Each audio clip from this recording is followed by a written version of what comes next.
ನನ್ನ ತುಂಬಿದೆ.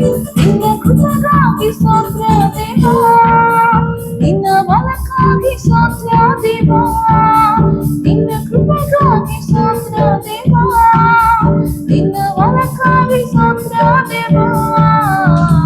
ನೂತನ ದಿನಗಳಿಗೆ ನನ್ನ ನಡೆಸಿದೆ, ನೂತನ ಕೃಪೆಯಿಂದ ನನ್ನ ತುಂಬಿದೆ. ನೂತನ ದಿನಗಳಿಗೆ ನನ್ನ ನಡೆಸಿದೆ, ನೂತನ ಕೃಪೆಯಿಂದ ನನ್ನ ತುಂಬಿದೆ. ಆರಂಭ ಅಲ್ಪವಾದರೂ ಅಂತ್ಯವು ಸಂಪೂರ್ಣವೇ. ಆರಂಭ ಅಲ್ಪವಾದರೂ ಅಂತ್ಯವು ಸಂಪೂರ್ಣವೇ. ಕೊರತೆಗಳು ನೀಗಲೇ, ಎಲ್ಲ ಕೊರತೆಗಳು ನೀಗಲಿ, ನಮ್ಮ ಕಷ್ಟಗಳು ನೀಗಿ ಹೋಗಲಿ, ಎಲ್ಲ ಕಷ್ಟಗಳು ನೀಗಿ ಹೋಗಲಿ. ನಿನ್ನ ಕೃಪೆಗಾಗಿ ಸ್ತೋತ್ರ ದೇವಾ, ನಿನ್ನ ಬಲಕ್ಕಾಗಿ ಸ್ತೋತ್ರ ದೇವಾ, ನಿನ್ನ ಕೃಪೆಗಾಗಿ ಸ್ತೋತ್ರ ದೇವಾ, ನಿನ್ನ ಬಲಕ್ಕಾಗಿ ಸ್ತೋತ್ರ ದೇವಾ. ನೂತನ ದಿನಗಳಿಗೆ ನನ್ನ ನಡೆಸಿದೆ, ನೂತನ ಕೃಪೆಯಿಂದ ನನ್ನ ತುಂಬಿದೆ. ನೂತನ ದಿನಗಳಿಗೆ ನನ್ನ ನಡೆಸಿದೆ, ನೂತನ ಕೃಪೆಯಿಂದ ನನ್ನ ತುಂಬಿದೆ. ಪ್ರೀತಿಯ ದೇವಜನರೇ, ಈ ಒಂದು ದಿನದಲ್ಲಿ ಒಂದು ವಿಡಿಯೋ ಮೂಲಕ ನಿಮ್ಮನ್ನು ಸಂಧಿಸಲು ನನಗೆ ಬಹಳ ಸಂತೋಷ. ನಾವು ಪ್ರತಿದಿನ ನಾವು ದೇವರ ವಾಕ್ಯವನ್ನು ನಾವು ಧ್ಯಾನ ಮಾಡುತ್ತಾ ನಾವು ಬರುತ್ತಿದ್ದೇವೆ. ಈ ದಿನದಲ್ಲೂ ಸಹ ನಾವು ದೇವರ ವಾಕ್ಯವನ್ನು ನಾವು ಧ್ಯಾನ ಮಾಡೋಣ. ನಾವು ನೋಹನ ಕಾರ್ಯವನ್ನು ನಾವು ಧ್ಯಾನ ಮಾಡ್ತಾ ಇದ್ದೇವೆ.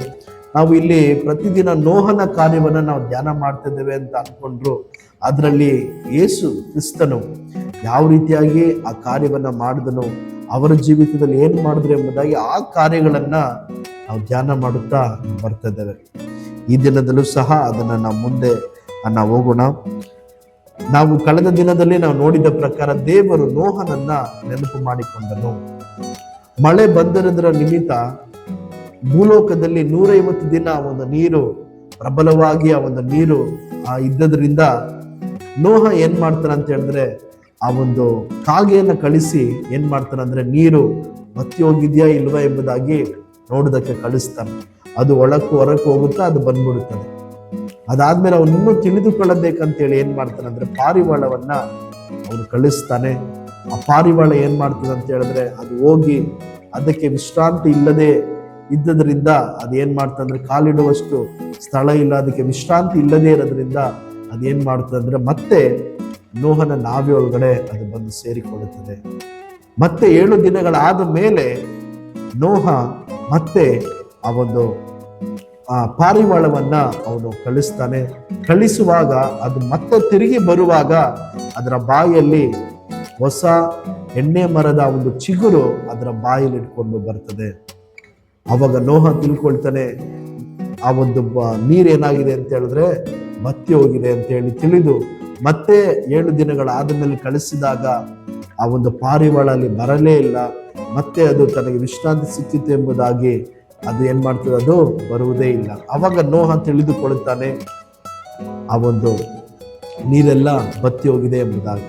ಇದರಿಂದ ನಾವು ಏನನ್ನ ನಾವು ತಿಳಿದುಕೊಳ್ಳಬಹುದು ಅಂತ ಹೇಳಿದ್ರೆ, ನೋಹ ತಾನಿದ್ದಂತ ಒಂದು ಕಾಲದಲ್ಲಿ ಭೂಲೋಕದಲ್ಲಿ ಅನ್ಯಾಯ ತುಂಬಿರುವಂತ ಆ ಒಂದು ಲೋಕ, ಪಾಪ ತುಂಬಿರುವಂತ ಲೋಕ, ಆ ಒಂದು ಲೋಕದಲ್ಲಿ ಅವನು ಜೀವಿಸುತ್ತಿದ್ದಾಗ ದೇವರು ಆ ಒಂದು ಲೋಕವನ್ನ ಏನ್ ಮಾಡಿದ್ರು, ಭೂಲೋಕವನ್ನ ದೇವರು ನಾಶಪಡಿಸಿ ಅವನಿಗೋಸ್ಕರ ಒಂದು ಹೊಸ ಲೋಕವನ್ನ ದೇವರು ಏನ್ ಮಾಡಿದ್ರು ಅಂದ್ರೆ ಸೃಷ್ಟಿಸಿ ಅವನಿಗೋಸ್ಕರ ಸಿದ್ಧಪಡಿಸಿದ್ರು.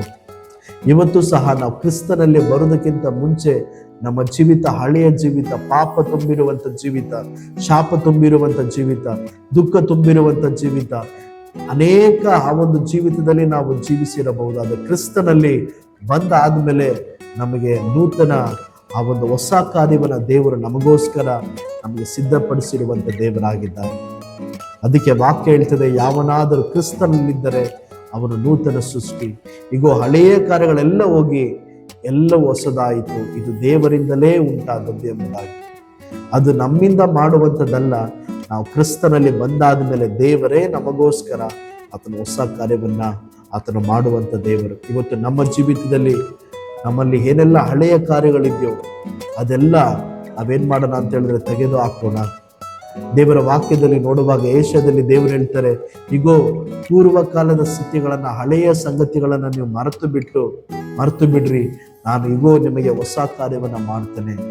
ಇವತ್ತು ನಮ್ಮ ಹಳೆಯ ಜೀವಿತದಲ್ಲಿ ಏನೆಲ್ಲ ನಮ್ಮ ಸೋಲು, ನಮ್ಮ ಅವಮಾನ, ನಮ್ಮ ಕಣ್ಣೀರು, ನಮ್ಮ ದುಃಖ, ನಮ್ಮ ವೇದನೆ ಏನೆಲ್ಲ ನಡೆದಿತ್ತೋ ಹಿಂದೆ, ಅದನ್ನೆಲ್ಲ ನಾವು ನೆನೆಸಿ ನಾವು ಅದ್ರಲ್ಲಿ ದುಃಖ ಪಡುವುದು ಬೇಡ, ಅಳುವುದು ಬೇಡ. ಅದನ್ನೆಲ್ಲವನ್ನು ನಾವು ತೆಗೆದುಹಾಕೋಣ, ಅದೆಲ್ಲ ಮರೆಯೋಣ.